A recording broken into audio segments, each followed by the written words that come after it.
A stocks and shares ISA could save a typical UK investor over £230,000, but with so many options out there, you still need to pick the right one. So in this video, I'm going to be sharing the best ISAs for 2025, and this is all based on my personal experience. Before we go any further, I'm now managing my money in the same way that you guys are, having spent over a decade in the markets as a pro and building a 7-figure portfolio in the process that allowed me to quit the rat race and travel the world in my 30s. Before we get into it, why even bother investing in an ISA? To explain this, let's imagine two investors. We'll call them Ian, who has an ISA, and Dave, who doesn't. They're both going to invest a lump sum of £10,000, contributing £500 each month at a return of 7.4% after inflation. So beginning at 30, they have 37 years until their current retirement age of 67. The big difference comes at the bottom. For Dave, who is not using an ISA, that's going to end up costing him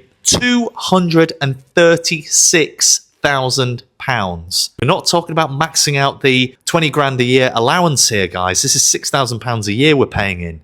So in terms of the tax breakdown, you've got two components here: stamp duty and capital gains tax. If you're trading shares, UK shares, then you're going to be taxed at 0.5% on purchase, but not inside of an ISA, which pales in comparison to the capital gains tax bill that he's going to face. 230 grand for the sake of opening a stocks and shares ISA with one of the providers that I'll get onto in just a minute. So the net result is that Ian at retirement would come away with nearly £1.2 million in real terms just by contributing £500 a month, starting with 10 grand at 30, compared to 936 grand in Dave's case, which might not sound too bad on the face of it, but in order to have a comfortable standard of living in retirement, you need to budget about 43 grand a year now. Dave isn't going to have enough for that. Now that we understand the situation, let's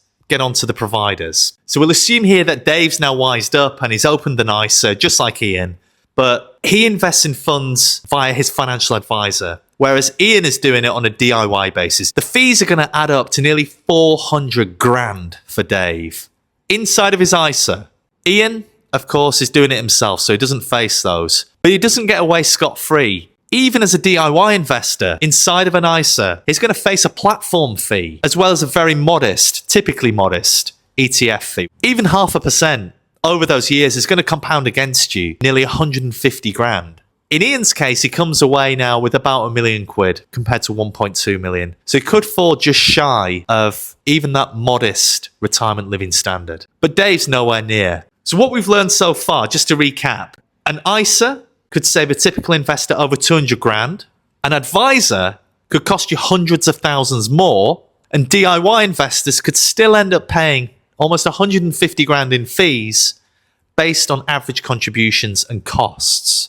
So let's address the £150,000 opportunity here by picking the best ISA providers. Hargreaves Lansdown.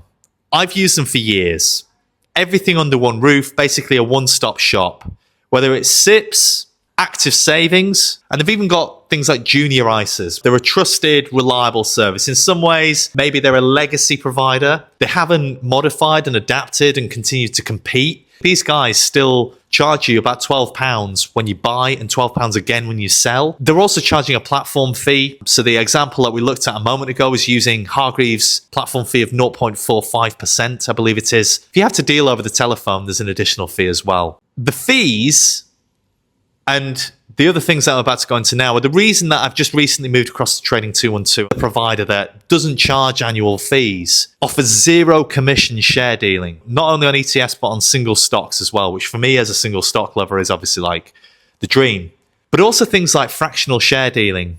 If you're paying in £500 a month, for example, but you need to split that across 20 stocks, you might find that that little piece is too small to own, I don't know, shares in Apple, for example, which you could otherwise buy with only a tenner. That makes it a lot more approachable for people, particularly for your ongoing or regular contributions each month. The other thing that they have are these so-called pies. You can create your own portfolio that you can automatically invest into passively each month without having to go in and manually adjust anything and figure out, okay, I need to split this amount of money across these shares. The prices have moved around. The other cool thing is that you can get a free share worth up to £100 if you deposit even just £1. I personally found the account opening process to be really smooth, but I have heard from other people online that they have faced some issues with identity checks, basically the onboarding, the KYC process. I don't think that's unique to Trading 212. I've seen it all over the shop.